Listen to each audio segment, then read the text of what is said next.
Assalamualaikum warahmatullahi wabarakatuh. Halo semuanya, selamat datang di podcast kami Asumsi Bersuara. Dengan saya sendiri sebagai moderator Rizka Widianingsi dan rekan-rekan saya. Saya Vina Dwita Mandasari. Dan saya Fitri Andriani. Bagaimana kabarnya Vina sama Fitri? Alhamdulillah baik. Alhamdulillah baik. Alhamdulillah. Mungkin langsung saja di podcast kali ini yang akan kita bahas itu accounting in action. Nah, sebelumnya menurut Fitri, apa sih itu akuntansi? Baiklah, menurut saya akuntansi itu terdiri dari 3 kegiatan utama, yaitu yang pertama identifikasi, yang kedua record atau pencatatan, dan yang ketiga itu communicate atau komunikasi. Oh, jadi akuntansi itu yang meliputi kegiatan utama itu tadi ya. Nah, seperti yang disebutkan tadi ada tuh identifikasi. Menurut Vina, mengapa sih perlu adanya identifikasi dalam akuntansi? Identifikasi itu dilakukan untuk menentukan transaksi atau suatu kejadian bisnis yang perlu diproses secara akuntansi. Seperti yang kita ketahui, ada 2 jenis transaksi dalam akuntansi. Yang pertama, ada transaksi keuangan atau suatu kejadian bisnis yang mempengaruhi perubahan posisi keuangan, aset, liabilitas, dan ekuitas perusahaan yang akan dicatat secara akuntansi. Dan yang kedua yaitu ada transaksi non-keuangan atau suatu kejadian bisnis yang tidak mempengaruhi posisi keuangan perusahaan sehingga tidak perlu kita catat secara akuntansi.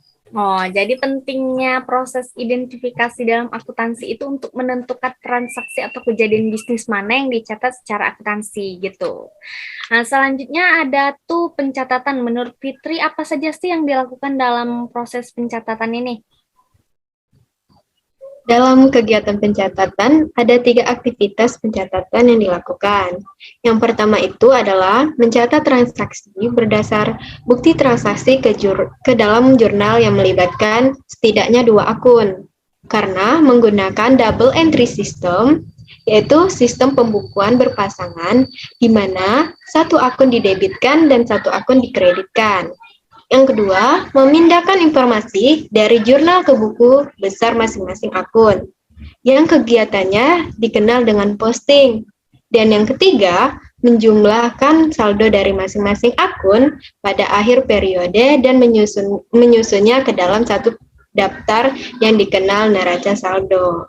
Oh, jadi dalam kegiatan pencatatan itu ada kegiatan lain yang kita lakukan ya, kayak itu tadi mencatat bukti transaksi ke dalam jurnal, lalu mempostingnya ke buku besar, dan saldo dari akun-akun dari buku besar di setiap akhir periode itu dijumlahkan, lalu dicatat lagi ke dalam suatu daftar namanya neraca saldo. Terus tadi ada juga disebutkan kalau aktivitas akuntansi itu ada yang namanya komunikasi. Menurut Vina, apa sih yang dikomunikasikan tuh dalam akuntansi? Jadi yang dikomunikasikan dalam akuntansi itu adalah informasi akuntansi yang berupa laporan keuangan kepada para pengguna informasi untuk kepentingan bisnis. Oh, jadi yang dikomunikasikan itu laporan keuangan ya. Nah, juga tadi tuh ada pengguna laporan keuangan. Siapa saja sih pengguna laporan keuangan itu? Jadi pengguna laporan keuangan itu di akuntansi ada 2 ya. Nah, yang pertama itu adalah pengguna internal. Pengguna internal adalah mereka yang ada di dalam perusahaan yang menggunakan informasi laporan keuangan seperti manajer pemasaran, manajer keuangan, dan manajer sumber daya manusia.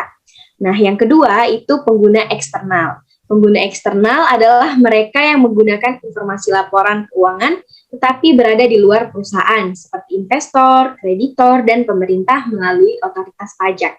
Oh, jadi yang dikatakan pengguna tuh kayak yang di dalam perusahaan itu ya, ada manajer pemasaran, ada manajer keuangan, sama ada manajer sumber daya. Terus yang di luar perusahaan itu penggunanya ada investor, ada kreditor, lalu ada pemerintah melalui otoritas pajak. Nah, seperti yang kita ketahui ya, kita ini sebagai mahasiswa, jadi setiap harinya tuh kita tuh menggunakan laporan keuangan. Menurut Fitri, apakah mahasiswa itu juga bisa disebut sebagai pengguna laporan keuangan? Baiklah, seorang mahasiswa yang menggunakan laporan keuangan untuk kegiatan belajar tidak dapat dikatakan sebagai pengguna laporan keuangan karena mahasiswa tersebut tidak menggunakan laporan keuangan untuk pertimbangan dalam pengambilan keputusan bisnis. Oh, jadi yang Itu. dikatakan pengguna itu yang menggunakan laporan keuangan untuk mengambil keputusan bisnis. Jadi mahasiswa itu kan cuma membaca untuk belajar. Jadi dia tidak bisa disebut sebagai pengguna gitu. Lalu ada nggak sih etika dalam akuntansi gitu menurut Vina? Tentu ada ya etika dalam pembuatan laporan keuangan, karena laporan keuangan yang disajikan perusahaan itu pasti digunakan pengguna informasi laporan keuangan dalam pengambilan keputusan bisnis. Nah, bayangin kalau nggak ada dalam pelaporan keuangan itu nggak ada etika, maka laporan yang dihasilkan pasti akan sesat dan berpengaruh pada keputusan yang akan diambil nantinya.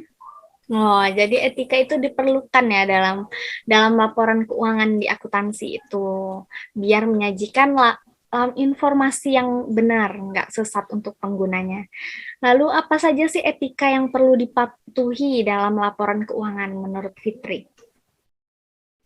Etika dalam pelaporan keuangan diantaranya yaitu menyajikan laporan keuangan dengan jujur, tidak ada unsur salah saji dalam pelaporan keuangan, tidak ada unsur kecurangan di dalamnya, serta harus patuh terhadap standar akuntansi keuangan yang sudah berlaku.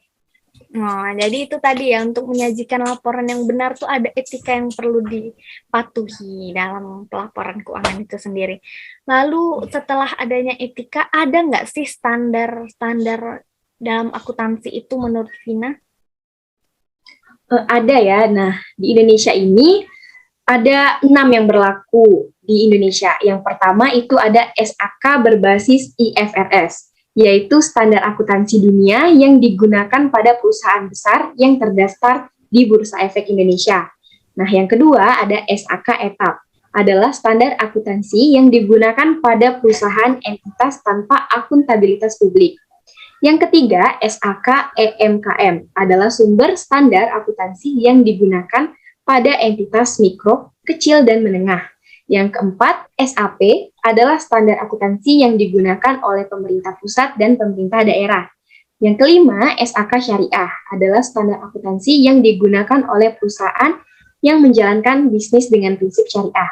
Nah, yang terakhir ada SAK Organisasi Nirlaba, adalah standar akuntansi yang digunakan oleh organisasi yang tidak berorientasi mencari keuntungan. Oh, jadi ada ya standar akuntansi yang berlaku di Indonesia itu tadi ada 6. Nah, tadi ada disebutkan tuh standar akuntansi berbasis IFRS. Kita tahu tuh Indonesia nih pakai standar akuntansi yang berbasis IFRS itu nggak ditranslitkan langsung ke dalam bahasa Indonesia, tapi melalui penyesuaian. Nah, menurut Fitri, mengapa sih perlu adanya penyesuaian standar akuntansi berbasis IFRS di Indonesia? Karena Indonesia ini merupakan negara besar, sehingga memilih untuk melakukan penyesuaian dengan revisi dari SAK yang sudah ada, serta disesuaikan dengan kondisi politik dan ekonomi yang ada di Indonesia ini. Oh, jadi kita tuh melakukan penyesuaian untuk menyesuaikan dengan kondisi yang ada di Indonesia, gitu. Apa sih tujuan dengan adanya standar akuntansi ini menurut Vina? Jadi tujuan adanya standar akuntansi ini yaitu untuk keseragaman laporan keuangan dan juga untuk memudahkan melakukan perbandingan antara perusahaan satu dengan perusahaan lainnya. Nah, itulah tujuannya. Oh, jadi itu ya tujuan dari standar itu sendiri. Lalu setelah tadi adanya etika, adanya standar, ada nggak sih asumsi-asumsi yang berlaku itu dalam akuntansi untuk laporan keuangannya menurut Fitri? Pastinya ada ya. Ada 5 asumsi dasar. Yang pertama itu asumsi ekonomi entities, di mana perusahaan dipandang sebagai suatu entitas yang terpisah dari entitas yang lain, dan aset dari pemilik perusahaan terpisah dari aset pribadi. Yang kedua itu asumsi going concern, di mana entitas ekonomi didirikan untuk tujuan berkelangsungan hidup atau beroperasional terus secara jangka panjang. Dan yang ketiga, asumsi monetary unit, di mana dalam hal pengakuan, pengukuran, pencatatan, dan penilaian harus dinyatakan dalam satuan mata uang. Yang keempat, asumsi periodicity, di mana perusahaan diperkenankan untuk membagi pelaporan keuangan menjadi beberapa periode waktu. Dan yang terakhir itu ada asumsi akrual, di mana transaksi dicatat ketika transaksi itu terjadi tanpa mempertimbangkan ada atau tidaknya uang yang diterima atau dikeluarkan. Oh, jadi tentu ada ya asumsi yang berlaku di Indonesia itu ada 5 tadi tuh. Nah, selanjutnya tuh setelah ada etika, adanya standar, adanya asumsi, apakah juga ada prinsip-prinsip dalam akuntansi menurut Vina? Di akuntansi ini pastinya ada prinsip ya. Nah, di akuntansi ada 5 prinsip akuntansi. Nah, yang pertama ada prinsip pengakuan pendapatan.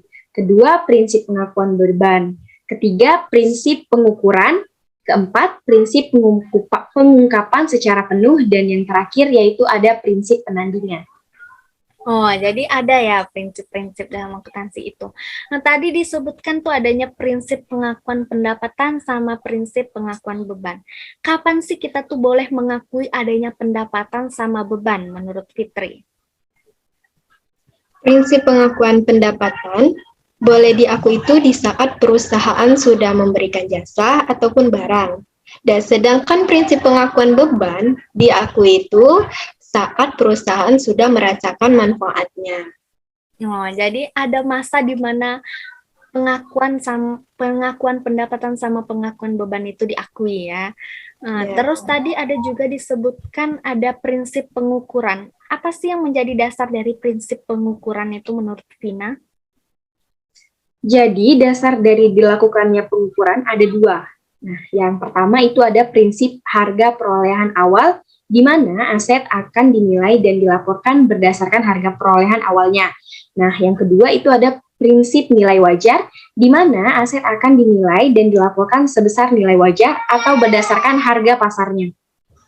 Nah, dari 2 prinsip dasar untuk dilakukan pengukuran, mana sih yang lebih efektif dari keduanya? Yang lebih efektif itu menurut saya adalah prinsip nilai wajar, karena aset tersebut dinilai dan diperoleh sebesar nilai wajarnya. Nah, jadi itu menunjukkan nilai aset yang sebenarnya. Oh, jadi itu ya yang lebih efektif yang dijadikan dasar untuk prinsip pengukuran. Nah, sebelumnya tuh kan ada disebutin tentang aset. Lalu menurut Fitri, apa sih itu aset? Menurut saya, aset adalah sumber daya yang dapat dikuasai dan dikendalikan yang berasal dari transaksi masa lalu dan akan memberikan manfaat di masa yang akan datang. Jadi aset itu kekayaan ya. Lalu ada juga tuh liabilitas. Menurut Vina, apa itu liabilitas? Liabilitas itu adalah kewajiban saat ini yang berasal dari transaksi masa lalu dan akan diselesaikan atau dilunasi di masa yang akan datang, dapat dilakukan dengan dibayar atau memberikan sejumlah aset yang setimpal, atau bisa juga dengan memberikan jasa. Jadi liabilitas itu kewajiban kita ya. Terus ada satu lagi tuh namanya ekuitas. Apa sih yang dimaksud dengan ekuitas menurut Fitri? Menurut saya, ekuitas itu adalah hak residual atas aset atau klaim atas aset yang dimiliki oleh pemilik setelah dikurangkan dengan liabilitas atau biasa disebut dengan aset bersih. Jadi, ekuitas itu sama dengan modal kita ya, aset bersih kita. Terus dari ketiga itu tuh kan membentuk suatu persamaan dasar akuntansi. Menurut Vina, apa sih yang dimaksud dengan persamaan dasar akuntansi itu sendiri? Menurut saya, PDA atau persamaan dasar akuntansi adalah dasar dari pencatatan suatu transaksi. Ketika terjadi transaksi, maka akan dicatat dalam persamaan dasar akuntansi dan hasilnya itu harus seimbang. Dikatakan harus seimbang. Lalu bagaimana jika suatu pencatatan transaksi itu menyebabkan persamaan dasar akuntansinya menjadi tidak seimbang? Menurut Fitri bagaimana? Oke, jika tidak seimbang, maka terjadi kesalahan pencatatan transaksi yang dilakukan. Ada beberapa hal yang menyebabkan suatu keadaan tidak seimbang. Salah satunya yaitu kesalahan dalam penggunaan akun maupun kesalahan dalam jumlah saldo akun yang terkait. Oh, jadi persamaan transaksi yang menyebabkan persamaan dasar akuntansi itu tidak seimbang karena terjadi kesalahan pencatatannya. Lalu bagaimana pengaruh akun-akun tersebut terhadap persamaan dasar akuntansi? Jadi ada dua poin penting untuk mengetahui pengaruh transaksi terhadap persamaan dasar akuntansi.